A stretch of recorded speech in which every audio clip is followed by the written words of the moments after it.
ইতি মণ্ডল কমেন্ট করেছে, দিদি ভাই তুমি একটা পটল চিংড়ি রান্না করার ভিডিও দাও। তো ইতি মণ্ডল, ভিডিওটা কিন্তু তোমার জন্য বিশেষ করে, যদি দেখে থাকো আমার এই ভিডিওটা অবশ্যই একটা কমেন্ট করে যাবে। তো প্রথমে চিংড়ি মাছগুলো আমি ধুয়ে নিলাম, ধুয়ে নেওয়ার পরে পেঁয়াজ কুচি করে, লঙ্কা কুচি করে রেখে দিয়েছি, আলু কেটে রেখে দিয়েছি, পটল কেটে রেখে দিয়েছি। এরপর তুমি বলো নি কাঁঠালের কথা, কিন্তু আমি এক্সট্রাভাবে কাঁঠাল দিয়েছি, তো আমার খুব ভালো লাগে তাই। এদিকে চিংড়ি মাছ ধুয়ে হলুদ লবণ মাখিয়ে রেখে দিয়েছি। হলুদ লবণ রাখার পর এখানে দেখো মশলা তৈরি করে রেখেছি, তারপর টমেটো কুচি, যাই হোক সব রেখে দিয়েছি। রেখে দেওয়ার পর আবারও দেখিয়ে দিলাম, দেখে নাও। আর বলতে বলতে ভুলেই গেছি, আমি মাধবী, আমি বলছি মুর্শিদাবাদ থেকে। তো কে কোত্থেকে ভিডিওটা দেখছেন অবশ্যই বলবেন। আর এখানে হলুদ দিয়ে লবণ দিয়ে আমি গরম জলটা করে রেখেছি, মানে গরম জল দিয়ে দিতে হবে জিনিসটা সিদ্ধ করার জন্য সে কাঁঠালগুলো। তো এদিকে আমার সিদ্ধ হোক, ওইদিকে আমি শাকটা তেলে দিয়ে দিই।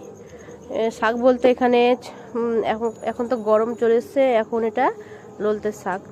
তো পেঁয়াজ কুচি করে, রসুন কুচি করে, সব কিছু কুচি করে ভালো করে তেলে লাল লাল করে ভেজে আমি শাকটা দিয়ে দিলাম।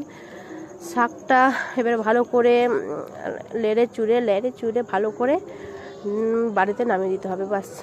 তারপর এখানে দেখো কালো সিদ্ধটা হচ্ছে, এই তো আমার হয়ে গেছে। এবার কড়াইয়ে তেল দেবো, তেলটা দেওয়ার পর আমি মাছগুলোকে লাল লাল করে ভেজে নেব।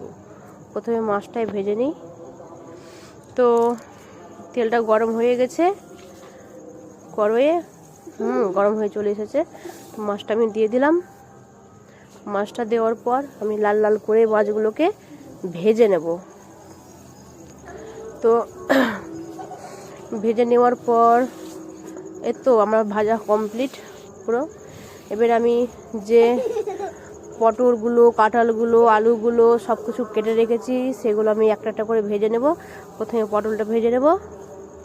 তো পটলটা আমি ভাজছি, পটলটা ভেজে নেওয়ার পর আলুটাও ভেজে নেব। আলুটা ভাজা হওয়ার পর যাই হোক কাঁঠালটা ভেজে নেব। তারপর কড়াইয়ে তেল দিয়ে আবার পেঁয়াজটাকে ভেজে নেব। ভেজে নেওয়ার পর মশলা দিয়ে দেবো। মশলা দেওয়ার পর ভালোভাবে লেড়ে চুড়ে নাড়তে নাড়তে হলুদ দিলাম, লবণ দিলাম, নাড়তে নাড়তে এবার টমেটো দেবো। নাড়তে একটু কিছুক্ষণ ধরে নাড়বে। তারপর লাল লাল হয়ে যাবে, যখন লাল লাল হয়ে যাবে, তেল ছুটে লাগবে, তখন মানে ধরে লাউ যে হয়ে গেছে, তখন দিয়ে দিলে সেই জিনিস যেগুলো ভেজে রেখেছিলে, দেওয়ার পর ভালোভাবে লাল লাল কষে এমনভাবে কষবে, নাড়তে কষে তারপর জল দেবে, হালকা সামান্য জল দেবে। বেশি জল দিলে আবার খেতে ভালো লাগবে না। আবার নাড়তে একটু দপকল হওয়ার পর দিয়ে দিলাম এবার চিংড়ি মাছগুলোকে।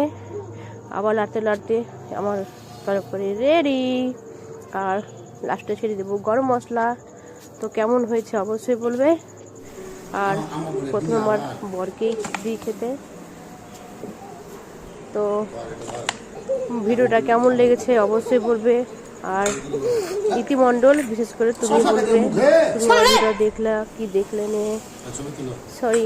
যাই হোক, তো সুস্থ থাকে, ভালো থাকবে। আবার দেখা হচ্ছে পরের ভিডিওতে।